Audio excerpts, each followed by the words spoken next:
राधे राधे। हरे कृष्णा। प्रिय भक्तों, आप सभी का दिन शुभ हो। आज दिनांक है 29 नवंबर और दिन है शनिवार। आज का दिन बड़ा ही पावन है। आज के पावन दिन भगवान विष्णु स्वयं भक्त के जीवन से संकट दूर कर देते हैं। जिस घर में यह कथा सुनाई जाती है उस घर में भगवान का वास हो जाता है, जिसने न जाने कितने लोगों का भाग्य बदल दिया। भगवान विष्णु की कृपा से बिना बुलाए चली आती है। आइए सुनते हैं इस पावन विस्तृत कथा को।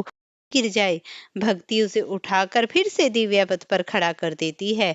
अब मैं आपको आज का महात्म्य सुनाऊंगी। उससे पहले आप सुनिए सीता माता की नित्य रोज की कहानी। कहते हैं कि एक बार श्री राम प्रभु को कहीं बाहर जाना पड़ा। सीता माता हर रोज का नित्य नियम किया करती थी। वह हर रोज श्री राम को कथा सुनाया करती थी। एक दिन श्री राम भगवान को किसी काम के लिए बाहर जाना पड़ गया तो सीता माता कहने लगी कि प्रभु, मेरा तो 12 वर्ष का नित्य नियम है, अब मैं बाहर जाएंगे तो मैं कथा किसको सुनाऊंगी। श्री राम ने कहा, तुम कुएं की पाल पर जाकर बैठ जाओ, वहां औरतें पानी भरने आती हैं, उन्हें तुम अपनी कथा सुना देना। सीता माता कुएं की पाल पर जाकर बैठ जाती है। एक स्त्री आई, उसने रेशम की जरी साड़ी पहन रखी थी और सोने का घड़ा ले रखा था। सीता माता उसे देखकर कहती है, बहन, मेरा 12 वर्ष का नित्य नेम सुन लो। वह स्त्री बोली कि मैं तुम्हारा नित्य नेम सुनूंगी तो मुझे घर जाने में देर हो जाएगी और मेरी सास मुझसे लड़ेगी। उसने कहानी नहीं सुनी और वह ऐसे ही चली गई।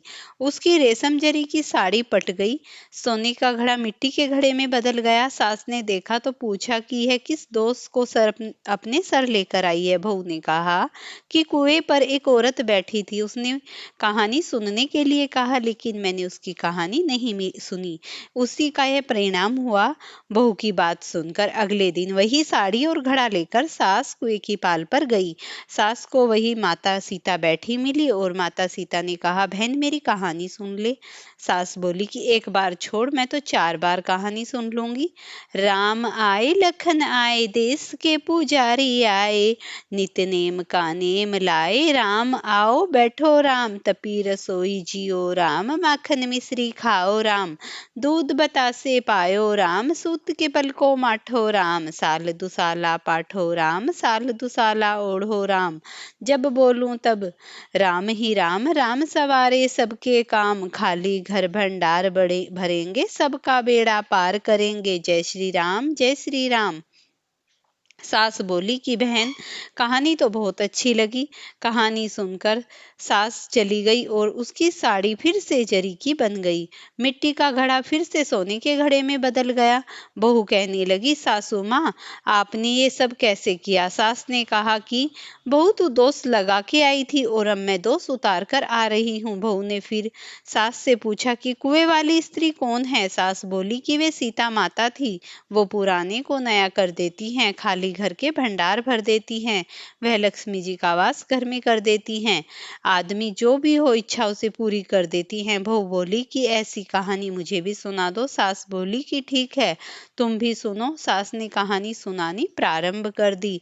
राम आए, लखन आए, देश के पुजारी आए, नित नेम का नेम लाए, आओ राम बैठो राम, तपी रसोई जियो राम, माखन मिश्री खाओ राम, दूध बतासे पायो राम, सूत के पल को बांटो राम, साल दुसाला पाठो राम, साल दुसाला ओढ़ो राम, जब बोलूं तब राम ही राम, राम सवारे सबके काम, खाली घर भंडार भरेंगे, सबका बेड़ा पार करेंगे, जय श्री राम, जय श्री राम, राम राम जय जय राम। कहानी सुनकर बहू बोली कि कहानी तो बहुत अच्छी लगी। सास ने कहा, ठीक है, इस कहानी को रोज कहा करेंगे। अब सास बहू रोज सवेरे उठती, नहाती धोती और पूजा करने के बाद नित्य नेम की कहानी सीता माता से कहती। एक दिन उसने यहाँ एक पड़ोसन आई और सास बोली कि बहन, जरा सी आँच दे देना।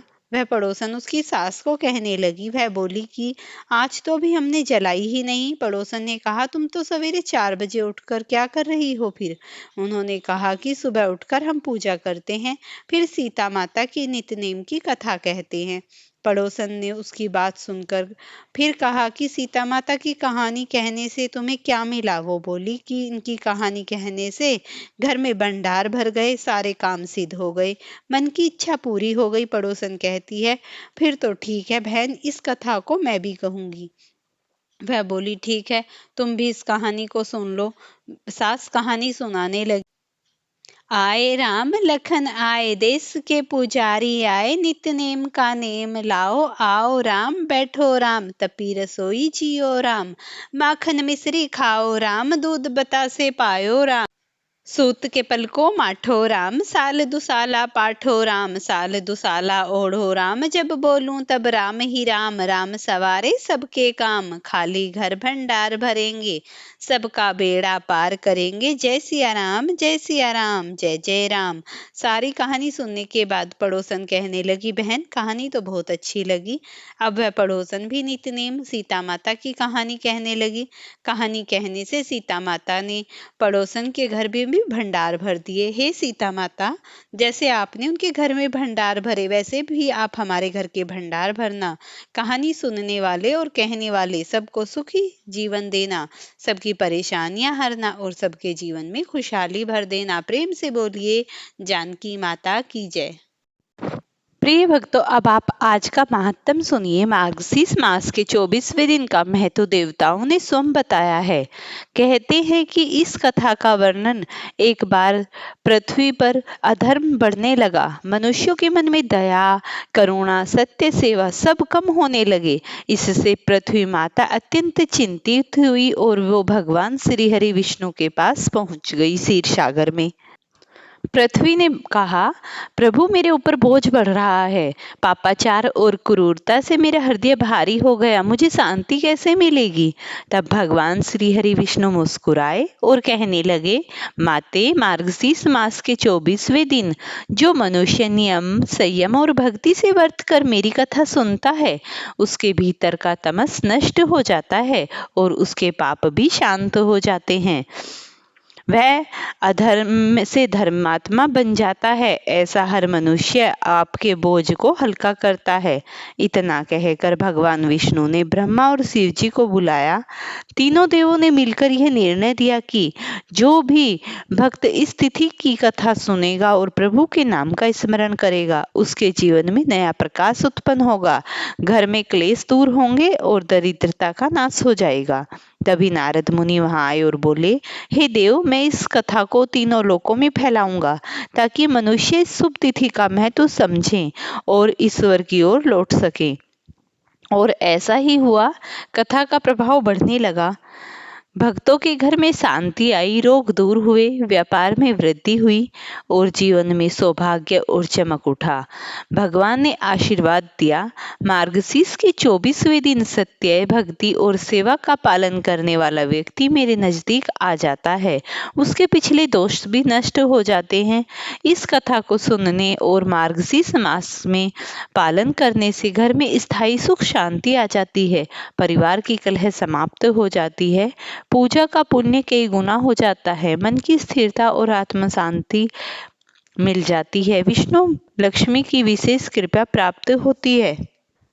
तब भगवान श्री हरि विष्णु पृथ्वी को कहते हैं कि पृथ्वी, इस धरती पर जो भी 24वें दिन तुम्हारा कथन, पाठन और पूजा करेगा, तो तुम उस व्यक्ति के जीवन को समस्त और सुलभ बनाओगी और तुम्हारा बोझ भी हल्का होगा। इसीलिए जो भी मनुष्य मार्गशीर्ष मास के 24वें दिन माता पृथ्वी की कथा सुनता है, उनके यश गुणगानों की जय जयकार करता है, उसके जीवन से समस्त प्रकार के दुख, रोग, सब चीजों से उसे मुक्ति मिलती है और वह प्रभु के धाम के निकट पहुंच जाता है।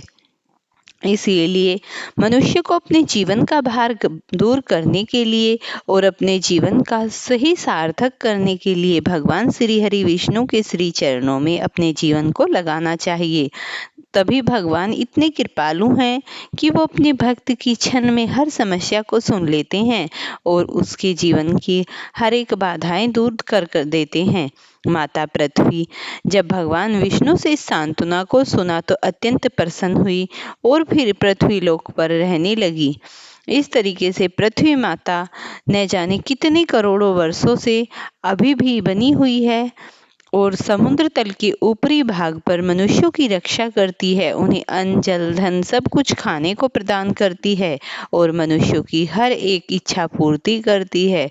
पृथ्वी माता इतनी करुणामयी है कि वो हर एक जीव को अपनी गोद में संभाल लेती हैं और उनकी गोद में मनुष्य समस्त प्रकार के सुखों को प्राप्त करता है। प्रेम से बोलिए विष्णु भगवान की जय हो। प्रिय भक्तों, वीडियो पसंद आई हो तो इसे लाइक, शेयर और चैनल को सब्सक्राइब